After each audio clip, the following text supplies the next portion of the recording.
I want to be clear about something before I start. I am not the kind of person who believes in ghosts. I grew up in a house where my father kept a shotgun under the bed and a Bible on the nightstand, and he made absolutely sure I understood that the shotgun was the only one of the two that had ever actually solved a problem. My mother was a nurse for 31 years. Between the two of them, they raised a son who believed in causes and effects, in things that can be measured and named and treated. I drove 18-wheelers across 4 states for 11 years, and after that I spent 6 years doing overnight security at a pharmaceutical distribution warehouse outside Millhaven, Pennsylvania. I have spent more dark hours alone than most people will in their entire lives. I have never once been afraid of the dark. I am telling you this so you understand what it means when I say that what happened to me on the night of October 14, 2019, on State Route 226 between the town of Crestfield and the Allegheny Interchange, changed something fundamental in the way I understand the world. I don't know what she was. I don't know where she came from. I don't know where she went. I only know what I saw in the mirror. The shift that evening had started at 6 p.m. and ran until 2 in the morning, which was standard for me at the time. 8 hours of walking the warehouse floor, checking locks, signing off on the temperature logs for the refrigerated units, and watching security feeds on a bank of monitors that showed me nothing more interesting than empty corridors and the occasional mouse skittering across the loading dock. Gary Pittman was supposed to relieve me at 2, and at 1:58 I was already in my coat, signing out in the logbook, writing my initials next to the date in the cramped little box like I had done more than 1,000 times before. Gary showed up at 2:04, smelling like cigarettes and apologizing for the traffic, even though at 2 in the morning there was no traffic on Route 7 that could possibly have delayed him by 4 minutes. I didn't say anything about it. I never said anything about it. That was the arrangement we had. "Cold one tonight," he said, taking the logbook from me. "Yeah," I said. "You driving back through the valley?" 226, yeah. He made a face like he'd bitten something sour. Gary Pittman was from Crestfield originally, born and raised, and he had opinions about Route 226 that he shared with some regularity. Too many curves. No guardrails on the east side past the Dennison farm. State hadn't repaved it in 12 years. I had heard all of it before. "Watch yourself," he said. "Supposed to get fog tonight." I told him I would, and I meant it, and then I walked out into the parking lot where my car was waiting under one of 3 working overhead lights, the other 2 having burned out sometime in September and not yet been replaced. My car was a 2011 Honda Accord, silver, with 212,000 miles on it and a heating system that worked fine once you gave it about 10 minutes to decide it wanted to. I had bought it used from a guy in Wheeling 3 years earlier. It had a crack in the rear passenger side window that I had sealed with weather stripping, and the tape holding the weather stripping in place was starting to peel at one corner. I remember these details because I have been over that night 10,000 times since it happened, looking for something I might have missed, some variable I hadn't accounted for. The car was real. The seat under me was real. The coffee in the cup holder was real, cold and bitter, from the vending machine in the break room. Everything was measurable. Everything had a cause. I pulled out of the Millhaven Pharma lot at 2:13 a.m., turned left on Route 7, and then left again on County Road 18, heading toward the 226 junction. The radio was on, the overnight country station out of Pittsburgh that Gary had introduced me to, the one that played Old Haggard and Jones and didn't interrupt with talk radio at 3 in the morning. The heater was coming up. My hands were warming against the steering wheel. The fog Gary had mentioned was there, but it wasn't bad yet. Thin wisps of it coiled along the road in the headlights, the way fog does in the valley when the temperature drops fast, when the warm air off the ridge runs into the cold air coming up from the creek bed. I had driven 226 in fog before. I knew where the curves were. I kept my speed down to 45 and let the yellow center line do the work. At 2:31, according to my dashboard clock, I saw her. She was standing on the right side of the road, at the edge of the shoulder where the gravel thinned out and the scrub grass started. Just standing there, facing the direction I was coming from, which meant she was facing away from my headlights, standing with her back to the oncoming traffic. She was wearing a dark coat, something long, down past her knees. She had a bag with her, something she was holding in both hands in front of her, resting against her thighs. An old-fashioned kind of bag, I remember thinking, even in that first second, a bag like something out of a photograph from the 1940s. Hard-sided. Dark brown or black, I couldn't tell in the headlights. I almost didn't stop. I want to be honest about that. My first instinct, seeing a lone figure on Route 226 at 2:30 in the morning in October, was not generosity. It was wariness. I had been doing overnight work long enough to know that people standing on the side of roads in the middle of the night were not always there for reasons you wanted to be involved with. But she was standing still. She wasn't waving her arms. She wasn't swaying. She was just standing there, very quietly, and something about the stillness of her, combined with the cold and the fog and the emptiness of the road in both directions, made her seem less threatening than simply lost. Or stranded. I slowed down. I put on my hazards. I pulled up alongside her and lowered the passenger side window. She turned to look at me. Her face was pale. That's the first thing I noticed. Not sickly pale, not the pale of someone in distress, just a kind of baseline paleness, as though she had been pale her whole life and had made peace with it.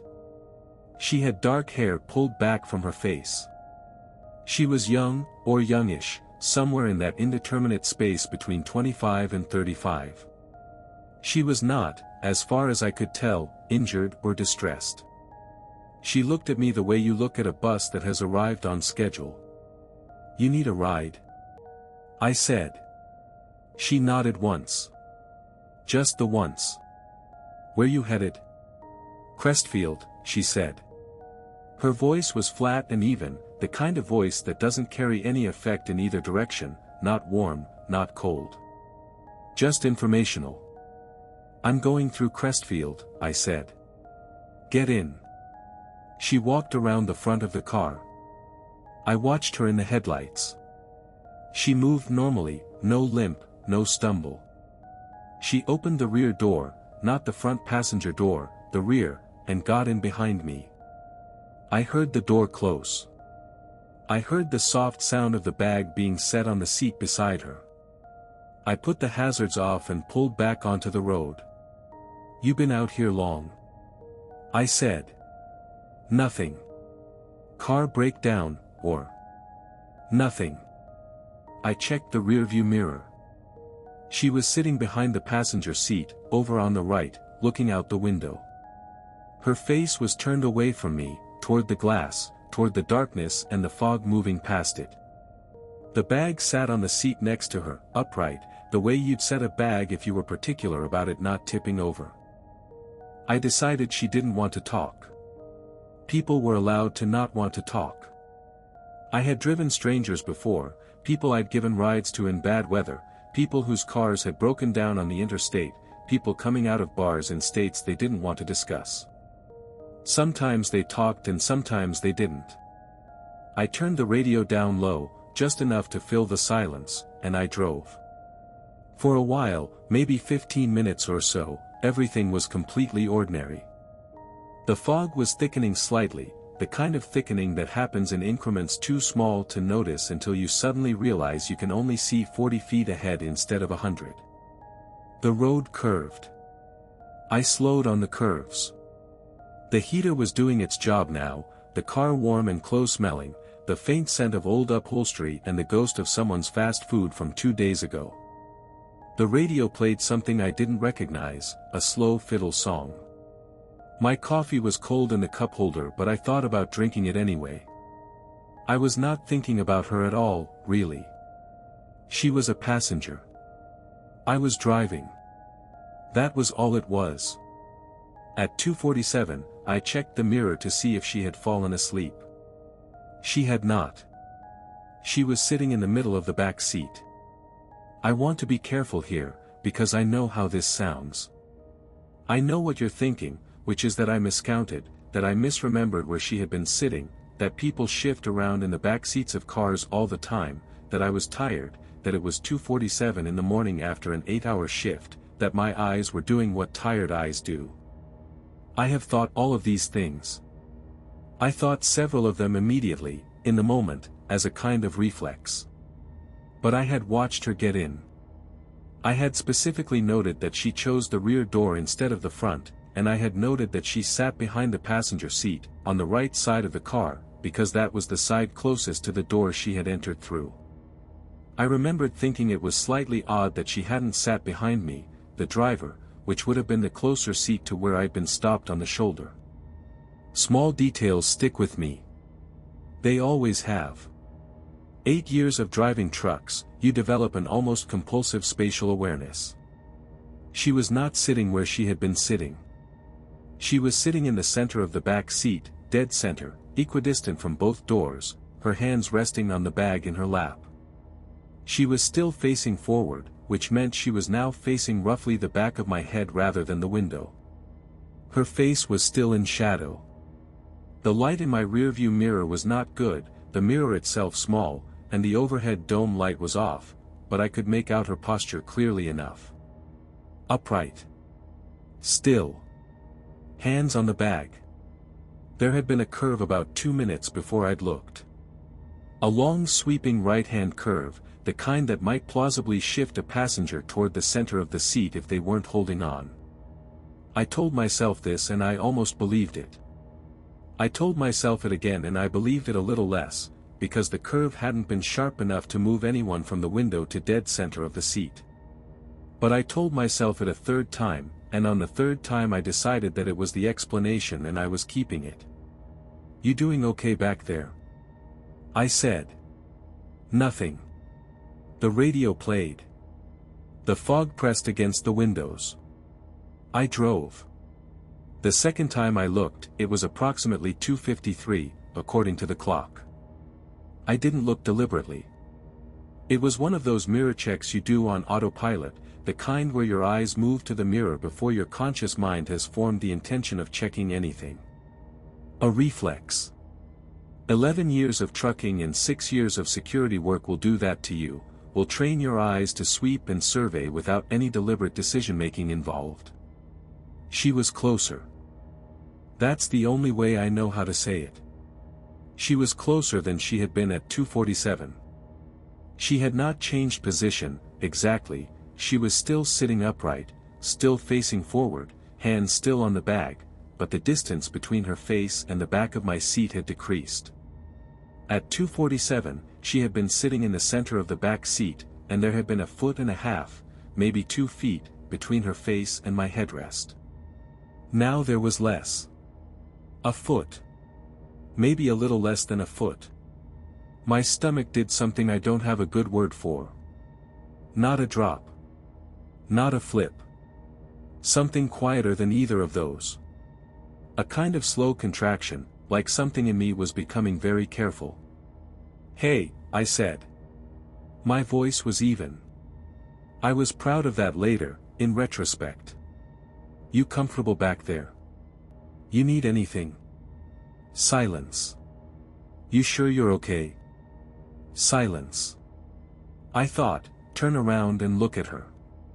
Not in the mirror. Turn your head and look directly at the back seat. I turned my head. The back seat was empty. Not shifted, not blocked by shadow, not obscured by the angle. Empty.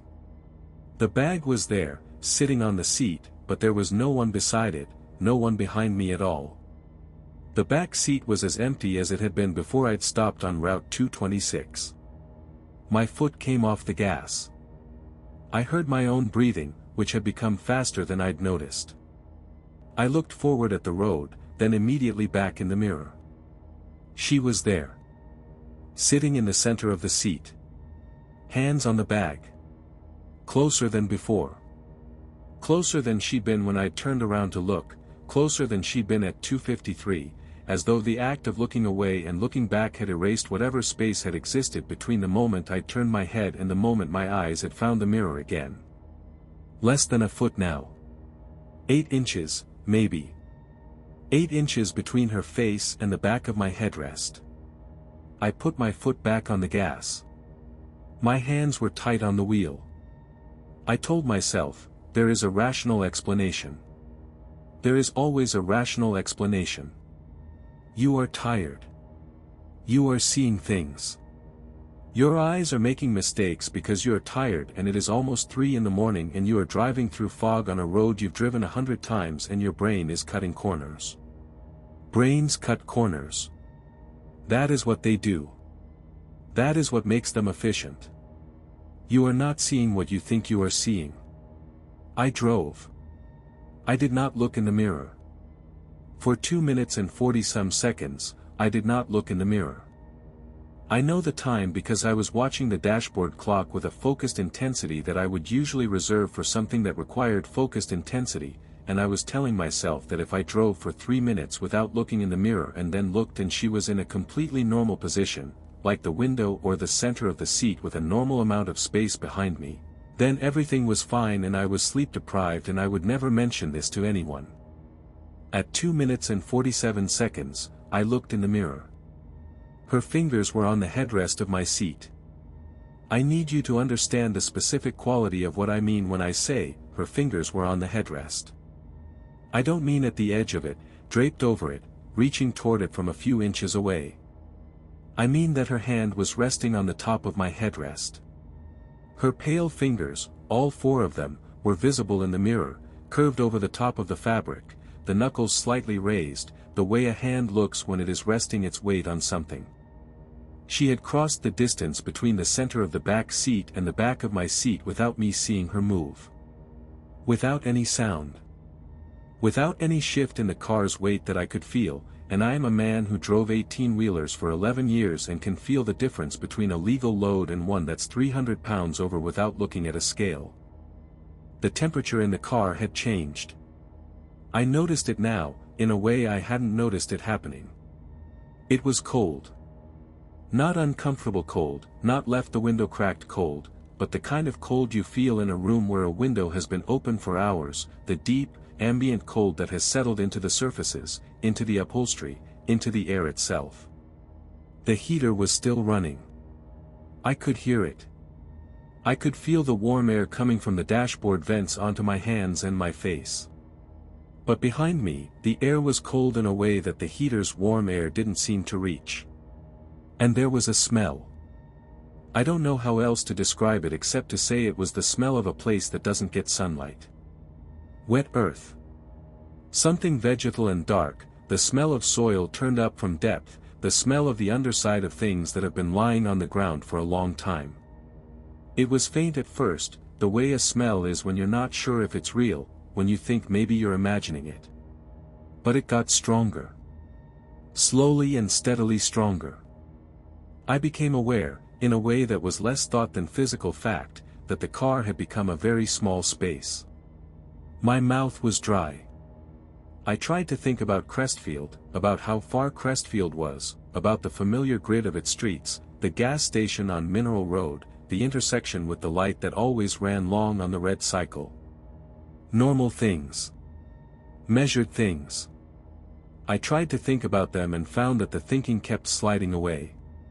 Almost to Crestfield, I said. My voice sounded different in the car now. Smaller. No answer. 5 minutes, maybe. The fingers on the headrest did not move. I made a decision. I made it consciously and deliberately, the way you make a decision under pressure, the way I'd made decisions on dark roads in bad weather for 11 years. I was going to drive to Crestfield. I was going to pull over at the first lit building I could find. I was going to stop the car and get out, and I was going to look at what was in my back seat in clear artificial light, and whatever I saw, I would deal with it the way I had always dealt with problems, which was practically and without dramatics. I was not going to look in the mirror again. This decision lasted 45 seconds. It lasted 45 seconds because 45 seconds is approximately how long a person can go without checking a mirror when there is something in their back seat and that something is close enough to touch their seat and the smell of wet soil is getting stronger and the air behind them is cold and getting colder. 45 seconds is the absolute human limit of willpower in a situation like this, and I want to be clear that I am not ashamed of what happened at the 46-second mark, because I don't believe anyone would have done better. I looked. Her face was directly behind my left shoulder. Not 8 inches. Not a foot. Her face was at the edge of the headrest, at the border between the headrest and the area of open air beside my head. I could see her in the mirror with a clarity I hadn't had before, because she was close enough now that the poor light didn't matter, and what I saw was this: she was looking at my reflection in the mirror the way I was looking at hers. Directly. Steadily. With an expression that I cannot name because it wasn't quite any expression I had seen on a human face before. Not hungry, not threatening, not malevolent. Nothing so nameable as any of that. If I had to choose a word, I would say she looked patient.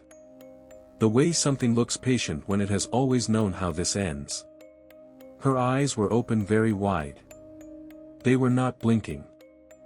Her mouth was closed, but as I watched, and I could not stop watching, I could not make my eyes leave the mirror. This is the thing I need you to understand: the mirror had become the entire world and I could not look away from it. As I watched, her jaw began to move. Not speech. Not words. A slow, deliberate movement of the jaw opening downward, just barely, just the first fraction of an inch, the way a jaw moves when it has all the time in the world. The Millhaven to Crestfield stretch of Route 226 has 7 overhead road lights. I know this because I drive it twice a day, 5 days a week. I know where each one is. The 7th one, the last one before the Crestfield Township line, is positioned at the top of a slight hill, at a bend in the road, and at night you can see its orange glow from about a quarter mile out, a warm spot in the dark that means you're almost somewhere again. I was approximately level with the 7th light when it went out. It didn't flicker. It didn't dim. It simply went out, the way a lamp goes out when someone turns off the switch, instant and complete, and the section of road ahead of me went from illuminated to dark in the space of a single frame. In the mirror, her jaw continued to move. The road curved. The dark pressed in.